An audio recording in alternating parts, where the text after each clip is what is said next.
అయితే అంతకు మించి గౌరవ ముఖ్యమంత్రి గారు మొన్ననే చెప్పారు, ఎందుకంటే ప్రభుత్వ పాఠశాలలో చదువుకున్న వాళ్ళు ఎక్కడ తక్కువ కాదు, నేను కూడా చదువుకుంది ప్రభుత్వ పాఠశాలనే అని ముఖ్యమంత్రి గారు చెప్పిన విషయం మీకు తెలుసు.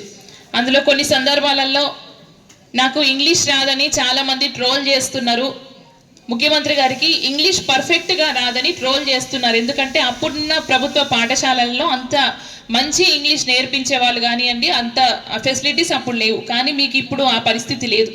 మీకు గవర్నమెంట్ స్కూళ్ళల్లో చదివినా చాలా పర్ఫెక్ట్గా ఫ్లూయెంట్ ఇంగ్లీష్ మాట్లాడే అవకాశం మీకు కల్పిస్తున్నారు మీ ఉపాధ్యాయులు, అవునా కదా? కానీ చిన్న భయం ఉంటుంది మనలో, తడబాటు. ప్రభుత్వ పాఠశాలలో ఫ్రీగా చదువుకున్నాం కదా, గవర్నమెంట్ పాఠశాల తెలుగు అంటే గవర్నమెంట్ పాఠశాల కదా, మనకి ఇంగ్లీష్ రాదేమో అనే భయంతో చాలామంది ఇంగ్లీష్ మాట్లాడకుండా వెనకాడుతున్నారు మన పిల్లలు, అవునా కదా? ఇంగ్లీష్ మీడియంలో చదువుకున్న వాళ్ళు పర్ఫెక్ట్గా మాట్లాడతారు, మనం మాట్లాడితే తప్పు మాట్లాడతామేమో అని ఒక భయం మీలో ఉంటుంది. అంతకు మించి మీరు వాళ్ళకన్నా పర్ఫెక్ట్గా మాట్లాడగలరు అన్న విషయం మీరు మర్చిపోతున్నారు. సో ప్లీజ్ అది మరవకండి. మీరు ఎవ్వరు కూడా పుట్టినప్పటి నుంచి అన్నిట్లో పర్ఫెక్ట్గా పుట్టరు. నేర్చుకుంటూ ఉంటే అందరూ ప్రావీణ్యం పొందిన కొద్దీ వాళ్ళలో మార్పు వస్తుంది, బెటర్గా డెవలప్ అవుతారు, అంతే. ఒక చేపను తీసుకెళ్ళి చెట్టు ఎక్కమంటే ఎక్కలేదు. చేప పిల్ల చెట్టు ఎక్కుతుందా ఏడన్నా? ఎక్కదు కదా. చెట్టు ఎక్కేది పిల్లో కోతో ఎక్కుతుంది. మరి పిల్లి కోతి నీళ్ళల్లో ఈదుకుంటా పోతుందా? పోదు కదా. ఎవరికి ఎందులో పర్ఫెక్షన్ ఉంటుందో ఆ పర్ఫెక్షన్ వాళ్ళకే ఉంటుంది. సో ప్లీజ్ టీచర్స్ని కూడా నేను కోరుకునే రిక్వెస్ట్ ఏంటంటే, డల్ స్టూడెంట్స్ అని లేకపోతే టాలెంటెడ్ స్టూడెంట్స్ అని సపరేట్ చేయకుండా ఎవరికి దేని మీద ఇంట్రెస్ట్ ఉందో, ఏ ప్రావీణ్యం ఉందో దాంట్లో ముందుకు మీరు కూడా ఎంకరేజ్ చేస్తే బాగుంటుంది. మా పిల్లలు కూడా ఆ విధంగా ముందుకెళ్తే వాళ్ళు కూడా ఫ్యూచర్లో సెటిల్ కావడానికి చాలా మంచి అవకాశాలు ఉంటాయని నా ఉద్దేశం. అండ్ బాలికా దినోత్సవం ప్రత్యేకంగా బాలికల చదువు మీదనే ప్రత్యేక శ్రద్ధ తీసుకొని ఈరోజు ప్రభుత్వం ఈ నిర్ణయం తీసుకుంది. ఎందుకంటే ఉన్న సిచ్యువేషన్స్లో ఈరోజు చదువుకున్నా కాబట్టి ధైర్యంగా నేను కూడా మీ ముందు నిలబడి మాట్లాడగలుగుతున్నా. ఇంకొకరు చదువుకోలేకుండా రాజకీయ నాయకులు కూడా చాలా మంది ఉండొచ్చు, తప్పేం లేదు.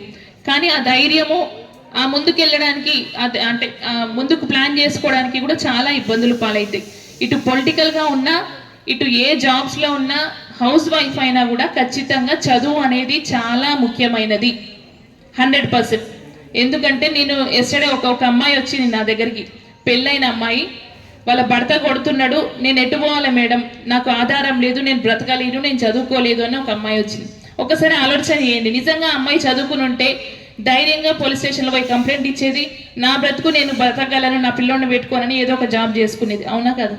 అంటే ప్రతి ఒక్కరి పరిస్థితి జీవితంలో ఈ సమస్యలు వస్తాయని కాదు, కానీ ఎలాంటి సమస్యలు వచ్చినా అవి తట్టుకొని ముందుకెళ్లే శక్తి మనలో కల్పించాలని ఈ చదువు.